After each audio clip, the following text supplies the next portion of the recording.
Selamat pagi saudara, kembali lagi bersama saya Siti Tania di Sapa Lampung. Awal tahun 2020 menjadi peringatan semua bagi beberapa atau sejumlah wilayah di Provinsi Lampung.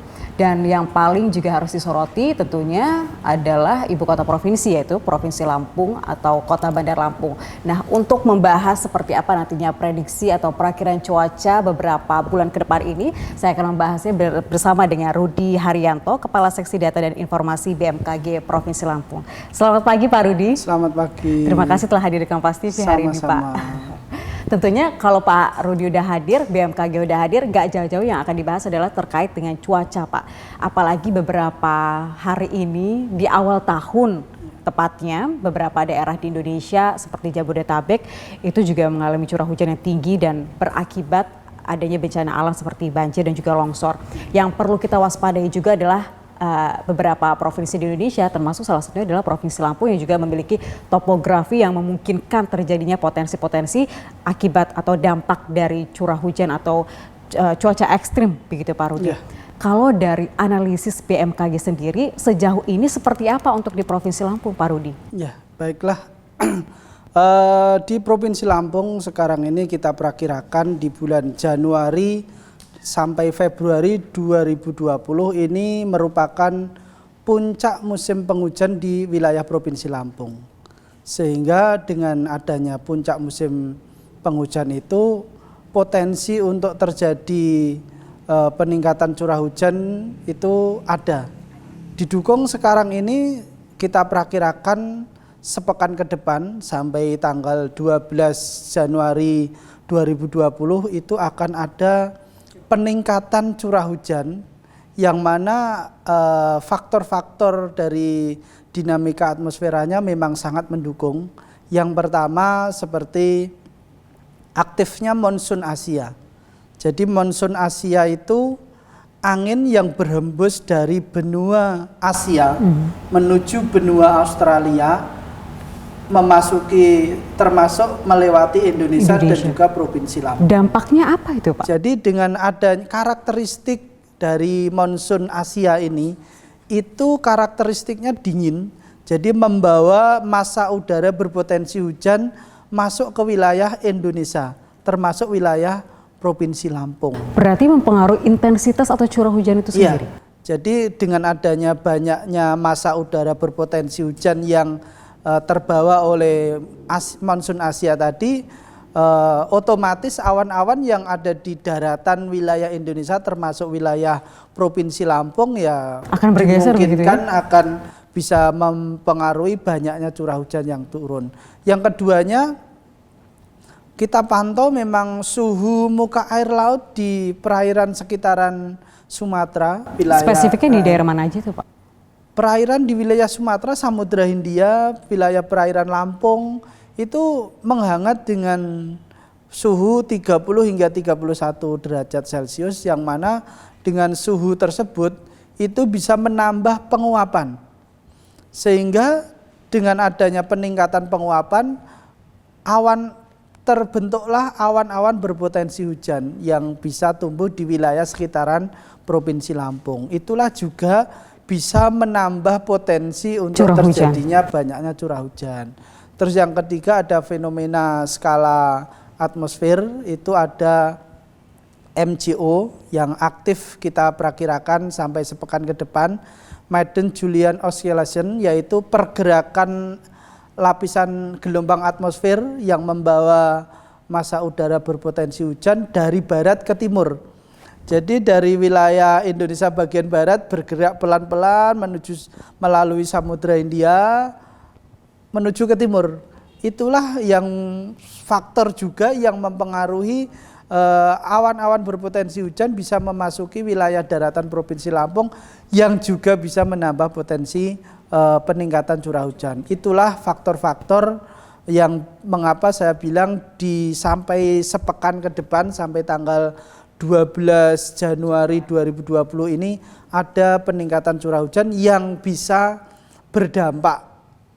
Jadi kalau kita lihat sekarang ini kan sumbernya air hujan, dampaknya apa? Dampaknya ya seperti genangan. Kalau di perkotaan itu biasa genangan. Daerah yang memang tidak mampu menyikapi kondisi ini. Nah, Yang keduanya banjir, banjir bandang, dimungkinkan tanah longsor, dan juga yang tidak kalah penting yaitu potensi angin kencang dan petir.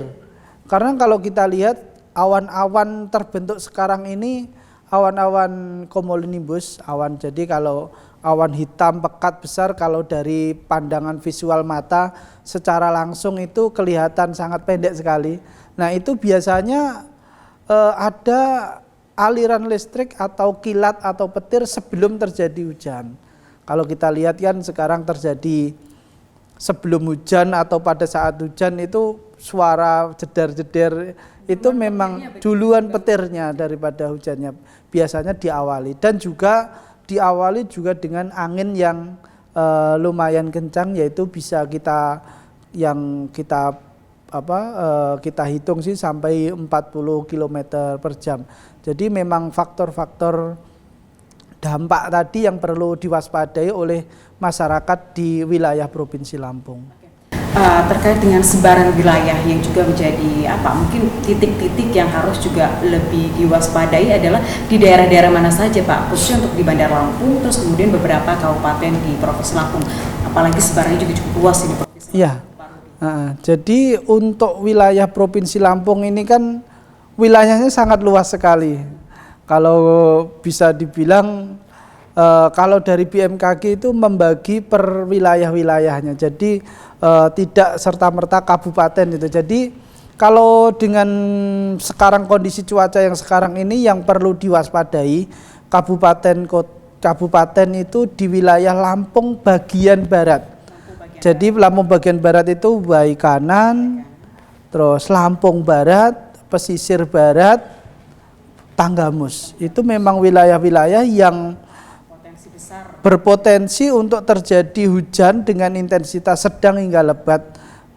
Karena berbatasan langsung dengan wilayah pesisir Samudra Hindia, yang mana di Samudra Hindia itulah banyak hal-hal yang mempengaruhi faktor-faktor cuaca. Termasuk juga salah satunya adalah topografi dari wilayah itu sendiri. Nah, didukung oleh topografi wilayah sana kan cenderung pegunungan dan perbukitan. Jadi dengan adanya penambahan curah hujan dimungkinkan ketika tanah itu sudah jenuh dengan air, dimungkinkan ketika tanah tidak mampu lagi menampung air tadi, ya dimungkinkan akan ada pergerakan tanah atau yang biasa disebut dengan longsor tadi. Itu juga yang perlu diantisipasi beberapa masyarakat begitu ya, untuk menyikapi bagaimana ini kemudian agar nggak berdampak atau meminimalisir dampaknya. Kalau kita lihat khususnya yang kita soroti salah satunya adalah coba Kota Bandar Lampung. Beberapa apalagi masa tahun baru gitu ya, ada sejumlah jalan yang kemudian tergenang air, apalagi jalan-jalan vital begitu ya, jalan-jalan lintas Sumatera. Kita juga apalagi momennya tahun baru, banyak pengendara dari luar daerah yang kemudian melewati jalan tersebut juga cukup terhambat. Ini juga yang perlu diantisipasi pemerintah mungkin ya, konsolidasi apa yang sudah dilakukan dan bagaimana kemudian cara meresponnya.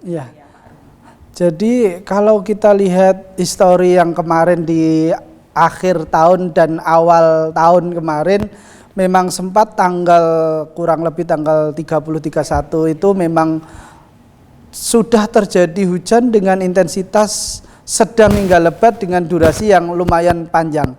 Sehingga pantauan kami dari pihak BMKG itu mencatat ada 20 titikan lah terjadi banjir di Kota Bandar Lampung itu. 20 titikan lah. Karena kalau kita lihat jalur-jalur protokol, jalur utama, terus seperti di Panjang itu kan sebagai hilirnya air-air di Bandar Lampung, terus di wilayah mana itu wilayah-wilayah Tanjung Karang bagian mana timur itu semuanya hampir semuanya timbul genangan kalau saya bilang kemarin. Karena kalau kita lihat daya tampung drainase untuk menampung curah hujan yang turun mendadak dan banyak itu tidak mampu. Mungkin sudah dilakukan normalisasi atau belum, tetapi faktanya tidak bisa menampung itu. Tetapi kami dari pihak BMKG berharap jadikan kejadian kemarin itu sebagai tonggak untuk mengawali yang lebih baik. Maksudnya begini, berbenah. Jadi mungkin drainase yang dipandang itu belum tidak normal seperti maksimal seperti biasanya, lakukan normalisasi pembersihan sampah seperti di drainase yang memang itu di pinggir jalan utama, kan nggak mungkin tuh masyarakat yang terjun, siapa yang melakukan kalau nggak otorita terkait yang memang harus bergerak lebih intens itu. Ada 20 titik, tentunya ini juga yang menjadi pertanyaan kita, seperti apa sebenarnya konsolidasi atau strategi dari pemerintah terkait dengan juga BMKG, tapi kita akan membahasnya setelah pariwara berikut ini. Pak Rudi, tetaplah bersama kami di Sapa Lampung.